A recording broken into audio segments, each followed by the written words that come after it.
விழுப்புரம் நகராட்சி திடலில் திமுக அரசை கண்டித்து முன்னாள் அமைச்சர் சி.வி. சண்முகம் தலைமையில் கண்டன ஆர்ப்பாட்டம் நடைபெற்று வருகிறது.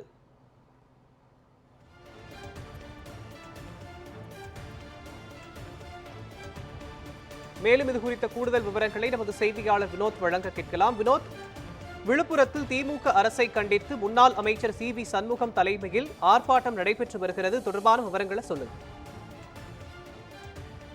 வணக்கம் மகன்.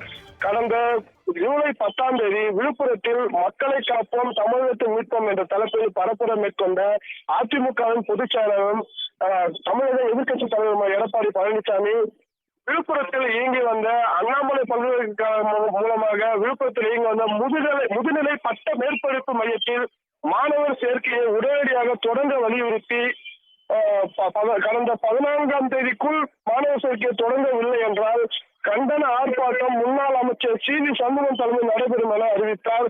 அதன் அடிப்படையில் இன்று விழுப்புரம் நகராட்சி திடலில் முன்னாள் அமைச்சர் சி.வி. சண்முகம் தலைமையில் விழுப்புரத்தில் முதுநிலை பட்ட மேற்படிப்பு மையத்தில் சேர்க்கை உடனடியாக தொடங்க வலியுறுத்தி கண்டன ஆர்ப்பாட்டம் நடைபெற்றது.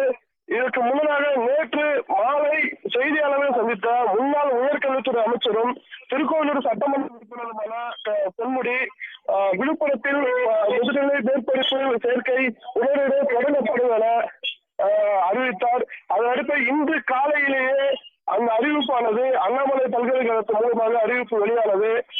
இந்த ஆர்ப்பாட்டமானது சுமார் 500க்கும் மேற்பட்டோர் கலந்து கொண்டு கண்டன கோஷங்கள் எழுப்பி மேலும் திமுக அரசு மக்களுக்கு எதிராக என்னென்ன கெடுதல் செய்தது என எடுத்து வைத்து ஆர்ப்பாட்டத்தை நிறைவு செய்தனர்.